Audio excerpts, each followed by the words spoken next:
നമസ്കാരം. പുതിയൊരു വീഡിയോയിലേക്ക് ഏവർക്കും സ്വാഗതം. ഇന്ന് രാജ്യാന്തര നൃത്ത ദിനം. രാജ്യാന്തര തിയേറ്റർ ഇൻസ്റ്റിറ്റ്യൂട്ടിൻ്റെയും രാജ്യാന്തര ഡാൻസ് കൗൺസിലിൻ്റെയും നേതൃത്വത്തിൽ യുനെസ്കോ 1982 മുതൽ എല്ലാ വർഷവും ഏപ്രിൽ 29 രാജ്യാന്തര നൃത്ത ദിനമായി ആചരിക്കുന്നു. ആധുനിക ബാലയുടെ ഉപജ്ഞാതാവായ ജീൻ ഗ്രീഗസ് നൊവേറിയുടെ ജന്മദിനമാണിത്. 170-ലേറെ രാജ്യങ്ങളിൽ വിവിധ നൃത്ത പരിപാടികളുമായി രാജ്യാന്തര നൃത്ത ദിനം ആഘോഷിക്കുന്നു. നൃത്തത്തെപ്പറ്റി അവബോധമുണ്ടാക്കാനും ഈ കലാരൂപത്തെ ആഘോഷിക്കാനുമായി ഈ ദിനം മാറ്റിവെക്കുന്നു.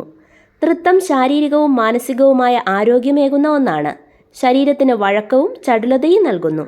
ഒരു ശാരീരിക പ്രവർത്തനമായതിനാൽ പതിവായി നൃത്തം ചെയ്യുന്നത് ആരോഗ്യകരമായ ശരീരഭാരം നിലനിർത്തുന്നു. ഒപ്പം എല്ലുകളെ ശക്തിപ്പെടുത്തുകയും പേശികൾക്ക് ആരോഗ്യവുമേകുന്നു. ഹൃദയാരോഗ്യം മെച്ചപ്പെടുത്തുന്നതിനും നൃത്തം സഹായിക്കുന്നു. നൃത്തത്തിലൂടെ സഹിഷ്ണുതയും സഹനശക്തിയും നമുക്ക് ലഭിക്കുന്നു.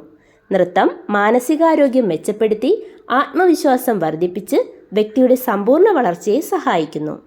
നന്ദി. കൂടുതൽ വിജ്ഞാനപ്രദമായ വീഡിയോകൾക്കായി ചാനൽ സബ്സ്ക്രൈബ് ചെയ്യുക.